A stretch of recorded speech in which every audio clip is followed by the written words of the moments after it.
ব্যাপারে ইমাম বুখারীর ওস্তাদ মুসান্নিফ ইবনে আবি শাইবা এরকম শত শত হাদিসের কিতাব থেকে রিওয়ায়াত আসছে।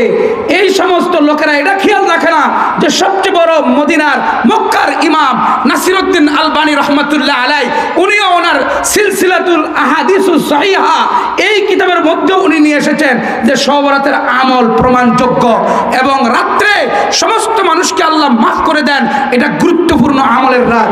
জোরে বলেন আল্লাহু আকবার। কিন্তু উদাসীনতা আমাদের, আমরা এত বাড়াবাড়ি করলাম, বাদ দিয়ালা সারাসারি করে বললাম ছেড়ে দাও।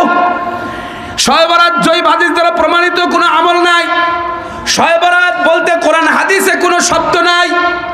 শবে বরাত বলতে কোরআন হাদিসে কোনো শব্দ নাই। আমিও বলবে বন্ধু মানুষকে আমল থেকে দূরে সরাইও না। নামাজ বলতে কোরআন হাদিসে কোনো শব্দ নাই। রোজা বলতে কোরআন হাদিসে কোনো শব্দ নাই। কথা কোন ঠিক না বে ঠিক?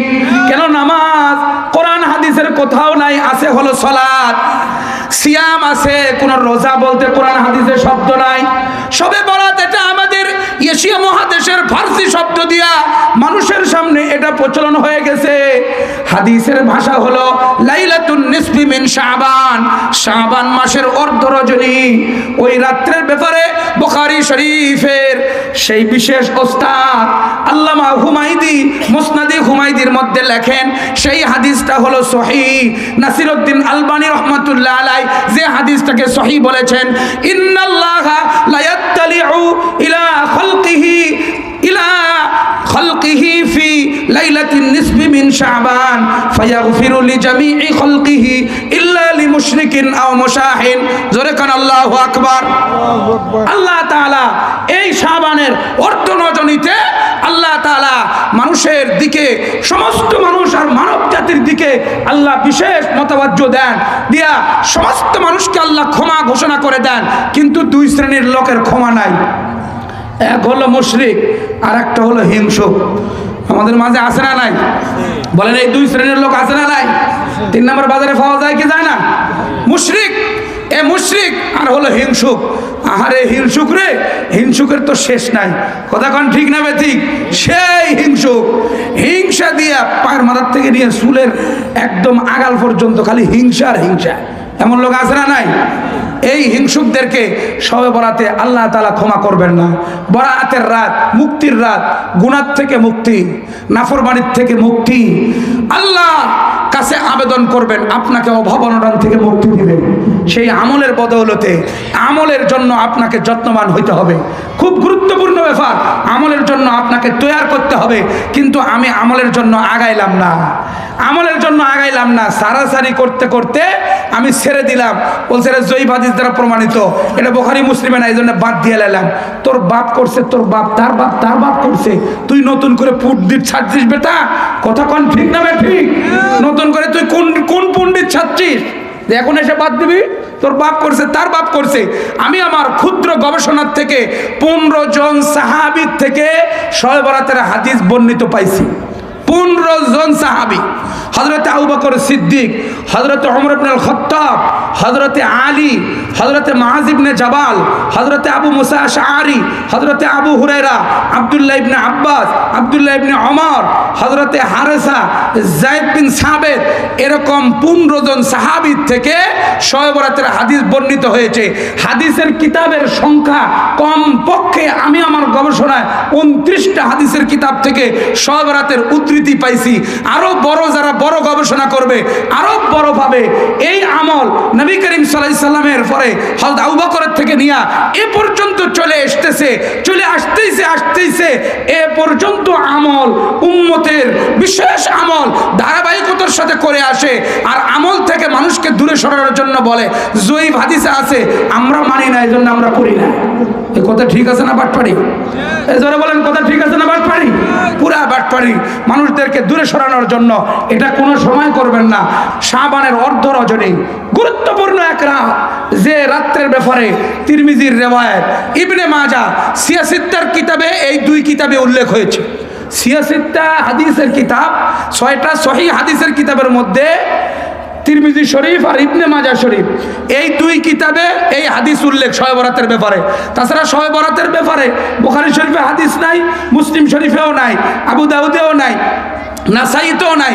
আছে কোথায়? আছে হলো তিরমিজিতে, আছে হলো ইবনে মাজাহ শরীফে। আর দিয়ে এই দুই হাদিস সনদের দিক দিয়ে দুর্বল, সূত্রের দিক দিয়ে কি দুর্বল। অনেক সময় আমাদের মধ্যে বড় বড় পণ্ডিত থাকে, এই পণ্ডিতগুলো কাল্লামোটা, আমি এদেরকে বলি কাল্লামোটা। এই কাল্লামোটাগুলো অনেক সময় কয় শবে বরাত তো জয়ীফ হাদিস, এই জন্য আমল লাগবে না। বেটা তোর বাপের বেটা, তুইও তো জয়ীফ রে, কথা কোন ঠিক না বে ঠিক? জয়ীফ হাদিস অর্থ কি? একজনকে জিজ্ঞেস করে জয়ীফ হাদিস অর্থ কি? কয় জয়ীফ মানে দুর্বল। আমার নবীজি কতগুলো দুর্বল কথা বলছে, কথা কর না নাউজুবিল্লাহ। আমার নবী কোনো দুর্বল কথা বলছে? বলে নাই। তাহলে সহিহ, হাসান, জয়ীফ এগুলো কোনো আমাদের সাধারণ তর্জমা করলে হবে না, এগুলো মুহাদ্দিসিন এবং রাবিদের একটা পরিভাষা, সেটা নিয়ে কথা তো আপনি বলতে পারেন না। হাদিস সহিহ, হাদিস হাসান, হাদিস জয়ীফ এটা হলো বহন করার দিক দিয়া। হাদিস যে বহন করে তাকে রাবি বলা হয়। এই বহন করার জন্য যোগ্যতা লাগে কিনা? যারা বলেন বহন করতে যোগ্যতা লাগবে কিনা?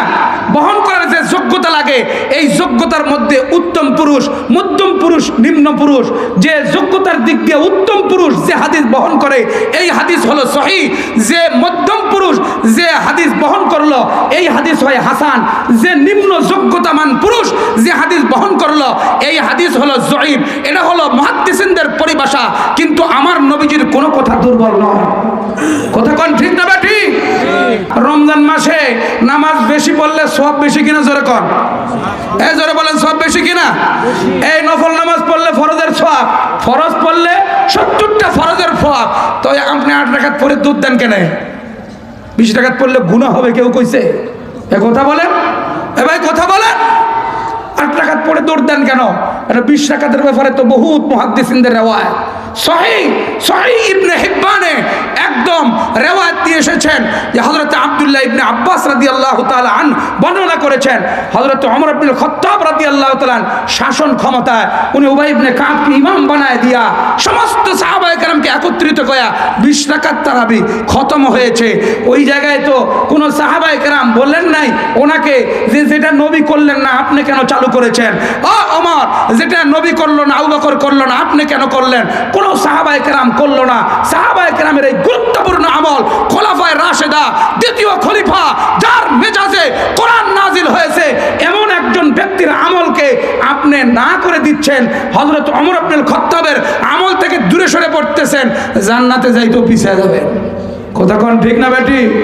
আমল গুরুত্বপূর্ণ ব্যাপার। এই জন্য আপনাদেরকে আমি অনুরোধ করব, আপনারা আমল বেশি করবেন।